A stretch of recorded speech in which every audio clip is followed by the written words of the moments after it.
तसं बघायला गेलं तर महाराष्ट्राचे माननीय मुख्यमंत्री महोदय आणि दोन्ही उपमुख्यमंत्री महोदय आणि कैलासवासी अजितदादा यांचं मी मनापासून धन्यवाद मानतो. कारण कोल्हापूरसाठी अनेक मोठं म्हणजे अजून एक मोठं धाडस करून त्यांनी आम्हाला एक संधी दिलेली आहे की कोल्हापूरचं हे नाव भारत देशामध्ये असू दे किंवा जगामध्ये मोठं करण्यासंदर्भात एक योगदान दिलं आहे.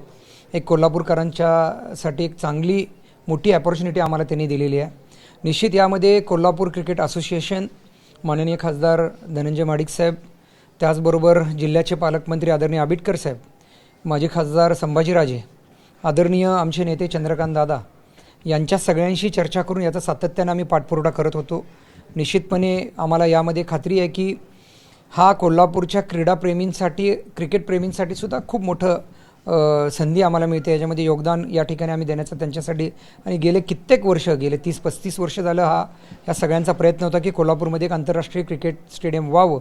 या दृष्टिकोनातून आज आम्हाला ही संधी दिली आहे. त्याबद्दल मी राज्याच्या प्रमुख सर्व नेते मंडळींचं मी मनापासून धन्यवाद मानतो आणि कोल्हापूरकरांसाठी खूप एक आनंदाची आणि अत्यंत महत्त्वाची गोष्ट आहे. जागेसाठी तर मंजुरी मिळालेली आहे. हे लवकरात लवकर याचं काम सुरू होण्यासाठी कशा पद्धतीनं समन्वय राखला जाणार आहे किंवा कशा पद्धतीने आता पुढे या संदर्भामध्ये कोल्हापूर क्रिकेट असोसिएशन असेल आणि महाराष्ट्राचं क्रिकेट असोसिएशन बोर्ड या संदर्भामध्ये आम्ही समन्वय साधून घेऊन या दोन्ही लोकांना एकत्र बसवून घेऊन याच्यामध्ये प्रामुख्यानं क्रिकेटप्रेमी जे आहेत या सगळ्यांना विचारात विश्वासात घेऊन याच्यामध्ये काम केलं जाईल. आणि या संदर्भात थोडासा वेळ लागेल, म्हणजे वेळ असा नाही, पण येणाऱ्या मार्चच्या बजेटमध्ये आपल्याला या संदर्भात काय पैसे लावता येतात का, आणि यामध्ये आम्ही हे घेऊन आम्ही याची सुरुवात करण्याचा आमचा प्रयत्न आहे. आणि या संदर्भात थोडासा यात क्रिकेट असोसिएशनचं काय म्हणजे महाराष्ट्र क्रिकेट असोसिएशनचं खूप महत्त्वाचं योगदान आहे. त्यांना विचारात विश्वासात घेऊनच आम्ही याच्यामध्ये पुढे जाणार आहोत. बाजूला क्रिकेट स्टेडियम होत असताना दुसरीकडे कोल्हापूर महानगरपालिकेची मुख्य इमारत सुद्धा आता बदलण्याची गरज आहे आणि ती जागा शेंडा पार्कमध्ये ती नवीन इमारत करण्यासंदर्भात देखील काही निर्णय होत आहेत.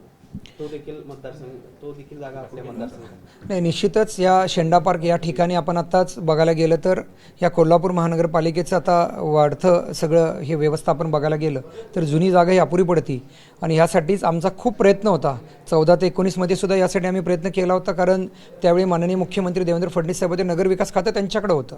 पण आज योगायोगाने माननीय पालकमंत्री महोदय चंद्रकांत दादा असतील किंवा मुश्रीफ साहेब असतील, या तिघांच्या समन्वयानं आम्ही शेंडा पार्कमध्ये एक कामकाजाचं हबच तिथं आपण तयार करतोय.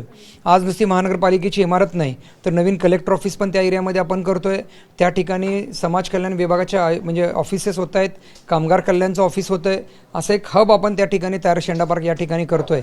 त्याचीच आत्ता बघायला गेलं तर पुनरावृत्ती म्हटलं तर बघायला गेलं तर त्याच्यामध्ये आता हॉस्पिटल झालं आहे, त्यासाठी कोर्टची जागा झाली आहे आणि हे सगळंच आपण त्या ठिकाणी एकत्रित्या करतोय की जेणेकरून शहरामधला वाढता ट्रॅफिकचा ताण असेल किंवा शासनाला, प्रशासकीय अधिकाऱ्यांना एक वेगळं सेंटर त्यांचं उभं राहिलं आणि तिथं सगळ्या त्यांच्या एकत्र सोयी, सगळ्या सुविधा तिथं एकत्र देण्याचा आपला तिथं प्रयत्न आहे. त्यामध्ये महायुती सरकारने गेल्या 10 वर्षामध्ये कोल्हापूरला खूप चांगले गिफ्ट दिले. उदाहरण सर्किट बेंच असेल, आता बास्केट ब्रिज आहे, क्रिकेट मैदान झालेलं आहे, महालक्ष्मी तीर्थक्षेत्रावर. त्या पार्श्वभूमीवर कोल्हापुरामध्ये राजश्री शाहू महाराजांचं स्मारक व्हावं यापूर्वी घोषणा झाली होती.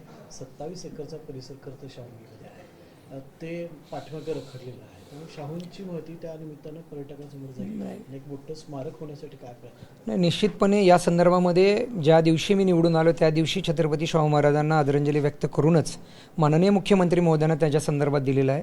या ज्या शाहू मिलच्या ज्या जागा आहेत ह्या जागा ह्या वेगवेगळ्या विभागाच्या नावावरती आहेत. या संदर्भात माननीय मुख्यमंत्री महोदय त्यांच्या दालनामध्ये बैठक घेऊन निश्चितपणे शाहू महाराजांचं स्मारक उभं करण्यासंदर्भात स्वतः माननीय मुख्यमंत्री महोदय सकारात्मक आहोत आणि आम्ही या संदर्भात सर्वच राजकारण विरहित आम्ही शाहू महाराजांचं स्मारक उभं करण्यासाठी सगळे प्रयत्नशील आहोत.